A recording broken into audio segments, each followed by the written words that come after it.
L'espace aquatique du Moulin à Vent est une structure qui accueille 250 000 personnes par an. On fait de la natation enfant, on fait des cours adultes, plus du public qui vient.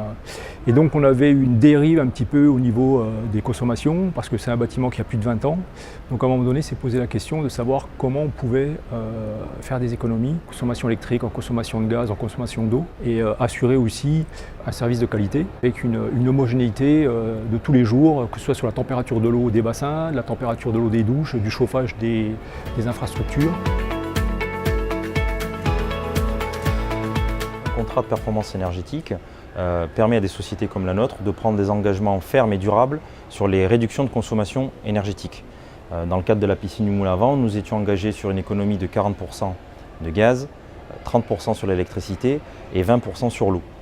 Associé à ça, il y a un plan de performance énergétique dans la gestion des températures, de l'hygrométrie, mais aussi des travaux, dont notamment la réalisation de ces ombrières hybrides thermiques. Le contrat de performance énergétique a été signé en 2014 avec Dalkia. La ville de Perpignan, qui avait une expérience sur ce type de contrat, nous a aidé à la mise en place. Donc il y a eu à peu près 700 000 € hors taxe d'investis pour rendre la structure plus, je dirais, efficiente. Donc il y a eu le changement des chaudières, il y a eu le changement des pompes, il y a eu tout ce qui est photovoltaïque et eau chaude sanitaire par le solaire. Donc pour nous, c'est un gain très très important. En tant qu'exploitant, cette installation est particulièrement innovante car c'est d'une technologie hybride. Elle associe production photovoltaïque à de la production de solaire thermique. En 2015, des ombrières hybrides sur un parking, je pense que c'était une première régionale, voire potentiellement nationale. On est aujourd'hui sur 300 m² de panneaux, posés sur une structure en bois, autoportée pour perdre le minimum de place de parking, et le tout sur une dalle de plus de 60 mètres de long. Tout ça est raccordé à un ballon de stockage de 3000 litres, maintenu à 60 degrés, et qui sert à lui faire le réchauffage du ballon de l'eau chaude sanitaire à 60 degrés. Cette production couvre plus de 60% du besoin total du site en eau chaude sanitaire pour les douches.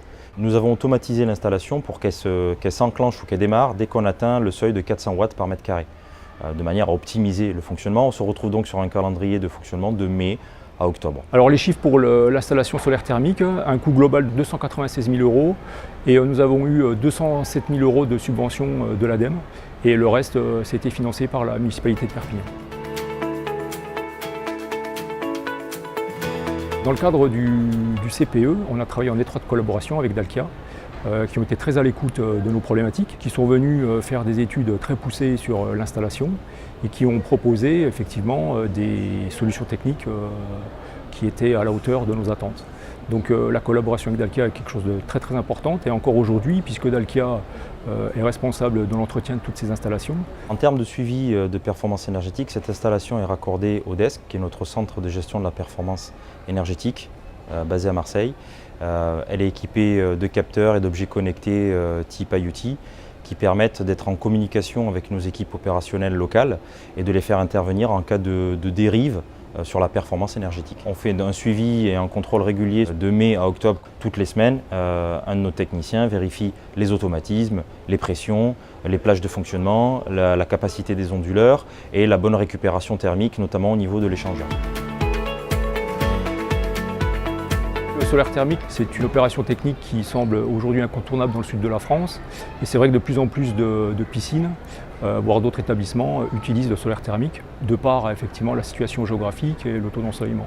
Donc c'est quelque chose qui devrait se développer de plus en plus dans les années à venir. Pour réussir un projet solaire thermique, je pense qu'il y a deux éléments clés. Le premier, c'est le dimensionnement. Avoir le bon dimensionnement de l'installation pour ne pas se retrouver en surcapacité de production avec des problèmes techniques associés. Et la deuxième, c'est d'intéresser l'installateur-mainteneur à la performance et au rendement de l'installation. Ces travaux et ce projet associés à un contrat de performance énergétique avec un process qui le permettait était la recette idéale.